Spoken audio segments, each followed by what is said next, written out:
Seraphiel, also known as the Radiant Archon, the Chosen Sun, and the Light-Forged Blade, was a celestial being forged in the divine halls of Mount Celestia, created by the united will of the gods Pelor, Lathander, and Torm. His creation was not only for the purpose of war, but as a divine symbol of unity, righteousness, and hope. His mission: to lead the mortal realms of Evervale against the infernal forces led by the devils that sought to consume it. Seraphiel descended from Mount Celestia a year before the first infernal dominance began. With his arrival, he began to rally the fractured peoples of Evervale under a single banner, the Radiant Legion. This mighty host was composed of soldiers from all walks of life: humans, elves, dwarves, Aasimar, and even celestial beings. Seraphiel's call to arms spread swiftly, and his Aasimar messengers traveled far and wide, reaching the kingdoms of High Reach, Havensmark, and Novigrad. While many answered the call, not all were convinced at first. But those who joined Seraphiel's cause formed a fighting force like no other. The Radiant Legion grew to about 20,000 soldiers, including winged battle angels, Pegasi riders, griffin knights, and a vast array of infantry, men and women of many races, all united under Seraphiel's leadership. Their primary goal was clear: to stand against the infernal legions and protect Evervale from the encroaching darkness. The first major battle between the Radiant Legion and the infernal dominance took place at Frostvale Ridge, a harsh and frozen battlefield straddling the western edge of Novigrad and the eastern side of High Reach. Zarathor, the infernal warlord, led his forces of 30,000 devils, including his deadly bearded devils and winged horned devils, against Seraphiel's army. The devils came in overwhelming numbers, their infernal powers a fearsome force, and their armies were bolstered by their ruthlessness and tactical savagery. Seraphiel, however, had his Radiant Legion, and despite their smaller numbers, they were a force to be reckoned with. Seraphiel's forces included winged battle angels, Pegasi riders, griffin knights, and elite infantry, all of them devoted to the cause of light and righteousness. Though vastly outnumbered, Seraphiel's forces held the advantage of discipline, unity, and divine purpose. The battle at Frostvale Ridge was long and brutal. Sunspite, Seraphiel's radiant longsword, blazed through the battlefield, cutting through devils and demons alike, its divine light burning through the darkness. The winged battle angels tore through the skies, engaging the winged horned devils in aerial combat.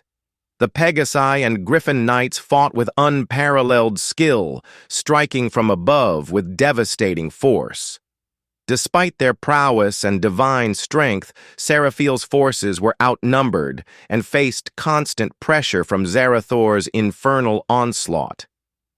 The bearded devils, with their glaives, formed disciplined phalanx formations, providing a solid front line against Seraphiel's infantry. The devils' aerial superiority, bolstered by the winged horned devils, continually harassed Seraphiel's forces, disrupting their formations and breaking their lines. As the battle wore on, the Radiant Legion began to tire, and Seraphiel knew that the tide of the battle was turning. The decisive moment came when Vesper Shadowbane, Seraphiel's most trusted commander, betrayed him. A tiefling with a murky past, Vesper had secretly struck a deal with Zarathor. In the middle of the battle, Vesper opened the lines of the Radiant Legion, allowing Zarathor's infernal forces to flood through the gap. The betrayal was devastating. Vesper's treachery caused confusion and chaos among Seraphiel's forces, shattering their unity.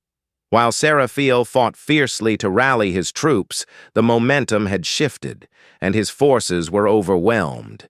Despite the divine power of Sunspite, Seraphiel was forced to confront a reality he had never prepared for, the treachery of his own. In the final moments of the battle, Seraphiel faced Zarathor in a climactic duel. The two forces clashed in an explosion of light and shadow, each trying to break the other. Sunspite blazed with divine fury, striking Zarathor's forces down in droves. But the numbers were too great, and Seraphiel was ultimately struck down. In his final act of defiance, Seraphiel's blade cleaved through Zarathor's ranks one last time.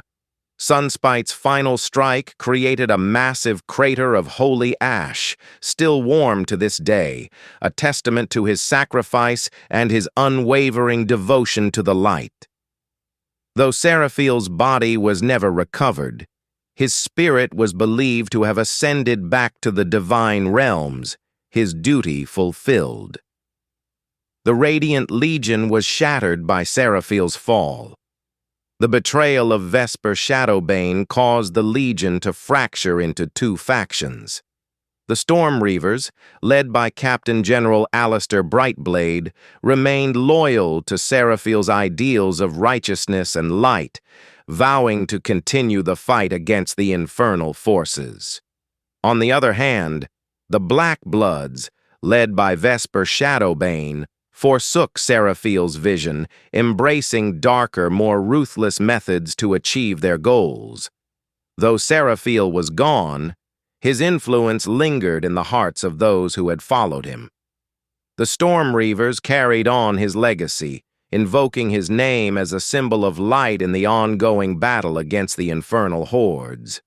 The Black Bloods, however, began to sow chaos and power in the shadows, their tactics growing more brutal and self-serving as time went on. Seraphiel's story did not end with his death. His spirit is said to still walk alongside those who fight for justice and righteousness. It is believed that when the world is on the brink of total darkness, Seraphiel will return, not as a mere leader, but as divine judgment made manifest, bringing the light once again to banish the infernal shadows.